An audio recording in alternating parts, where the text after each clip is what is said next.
Dear 12th standard students, in this video we are going to learn the fourth sum, sixth subdivision from the exercise 10.5. Solve the following differential equations: y dx minus x dy into cot of x by y equal to n into y square into dx. So variable separable இதை பிரிக்கணும். So first இதுல y square term மட்டும் கொண்டு வாங்க. y dx minus x dy by y square.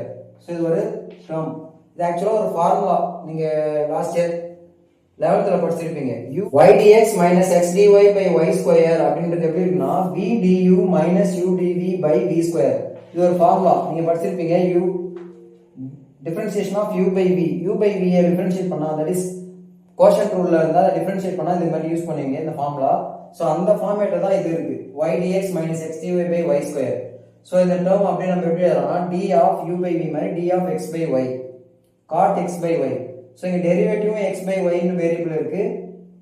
இந்த ஃபங்க்ஷன்லயும் x by y ன்னு இருக்கு. டெரிவேட்டிவ்ல அதே மாதிரி இருக்கு, இங்க அதே மாதிரி இருக்கு. சோ இது கூட இத லிங்க் பண்ணிக்கலாம். இதுதான் இந்த டெரிவேட்டிவ். இந்த ரைட் சைடுல dx என்றதான் டெரிவேட்டிவ். சோ இந்த cot எப்படி எழுதலாம்? அகைன் cos by sin எழுதலாம். cos x by y by sin x by y into dx by y equal to n into dx. Now integrating on both sides. So இத differentiate பண்ணா இது வரும். Last சம்லயே பார்த்திருப்பீங்க.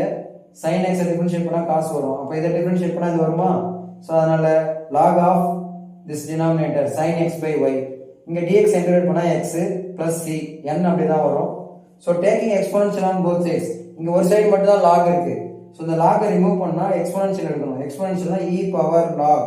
So இத e பவர்ல கொண்டு போயிடணும். அதே மாதிரி இங்க e பவர் பேஸ்ல e போட்டு மேல பவர்ல nx plus c. So இந்த e power log கேன்சல் ஆயிடும். நல்லா மைண்ட்ல வச்சுங்க. இது எப்பவுமே இந்த மாதிரி எல்லாத்துக்குமே யூஸ் பண்ணுவீங்க. e power log cancel ஆயிட்டு இங்க log உடைய வேல்யூ என்னவோ அது அப்படியே வந்துரும். So sin x by y equal to e power nx plus c. This is the answer. That's all. Thank you.